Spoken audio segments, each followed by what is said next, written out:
anterior. Nah, di dinding dada anterior di sini pasiennya terlentang, terus kedua tangan pasien itu supinasi dan sedikit abduksi, jadi agak renggang dari tubuh.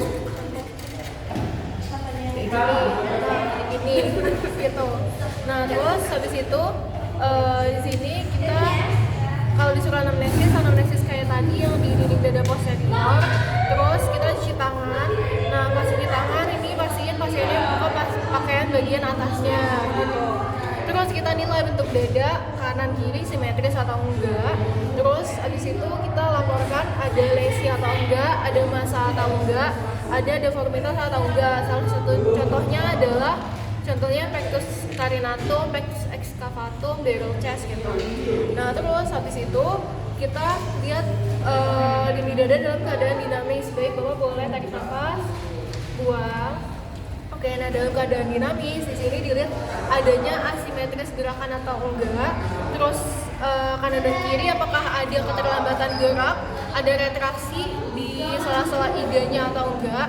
Terus kita lihat juga frekuensi irama, kedalaman dan usaha napas gitu. Nah, di sini kan pasiennya usaha nafasnya itu normal, berarti frekuensinya itu masih normal, juga kedalamannya baik, usaha nafasnya juga tidak terlihat kesusahan.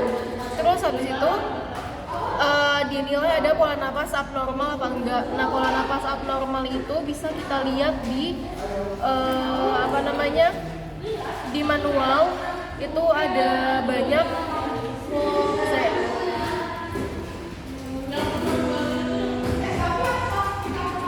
Jadi nanti dilihat di manual ya, pola napas abnormal itu ada banyak.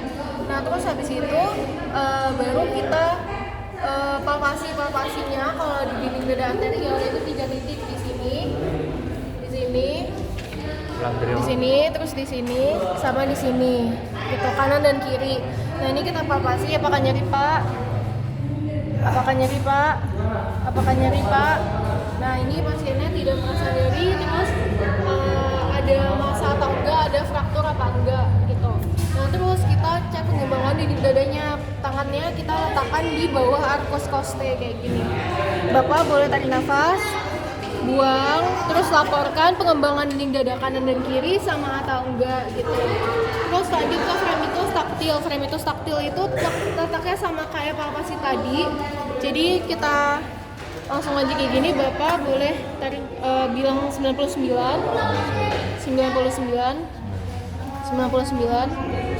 Oke.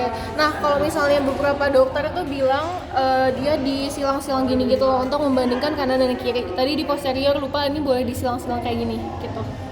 Nah, terus lanjut ke perkusi. Nah, perkusinya kalau di dada anterior itu ada 6, 1, 2, 3, 4, 5 sama 6 di samping sini gitu.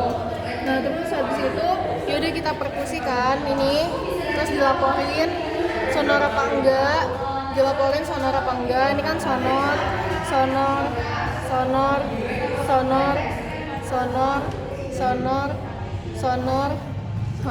Nah, gitu.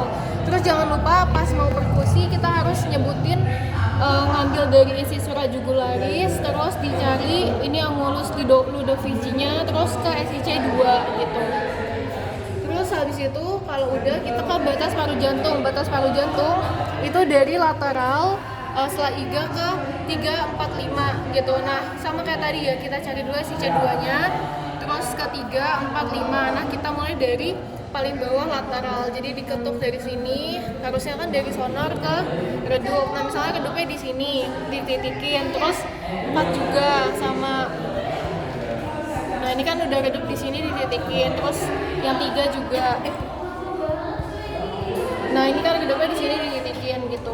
Terus dari batas kanannya juga sama. Kalau dari batas kanan ya udah berarti SIC 2 ke bawah, terus kita ke bagian medial gitu. Sama kayak tadi, kalau udah mulai redup itu dititikin gitu. Terus ya udah kita melaporkan batas keredupan jantungnya. Misalnya yang batas jantung kanannya itu mulai redup dari linea midclavicularis kiri gitu. Terus habis itu kalau yang kiri di linea parasternalis, yang kanan di linea parasternalis kanan gitu. Itu batas paru jantung. Terus batas paru hepar ke linea midclavicularis dextra ke arah inferior. Ya udah, berarti sama kayak tadi kan, SCC 2, terus kita ketuk ke bawah. Nah, ini kan udah mulai redup di sini, berarti kita batasin di sini.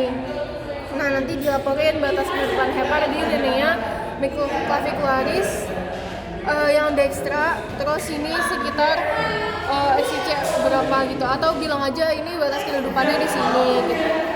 Terus kalau misalnya mau yang di abdomen sebenarnya nggak harus sih, tapi kalau misalnya mau juga apa sih sebenarnya. Terus auskultasi itu letak titiknya sama kayak perkusi tadi, jadi ada 6 tadi ya. Nah, terus kita ambil stetoskopnya, terus ditaruh sini satu siklus masing-masing titik. Jadi coba tarik nafas, buang, tarik nafas, buang, nah gitu terus sampai semua titik gitu. Nah, itu untuk yang mengetahui suara nafas normal dan juga tambahan. Nah, terus ada yang transmisi. Buat transmisinya kita tentuin satu titik, biasanya di bagian basis. Kita bilang Bapak boleh ngomong 99, Bapak boleh membisikkan 99, Bapak boleh ngomong I. Oke, nah itu untuk bronkofoni, gofoni, sama whispered pectoriloquinya. Terus habis itu baru kita jadiin satu semua suara nafas tambahan normal sama transmisi.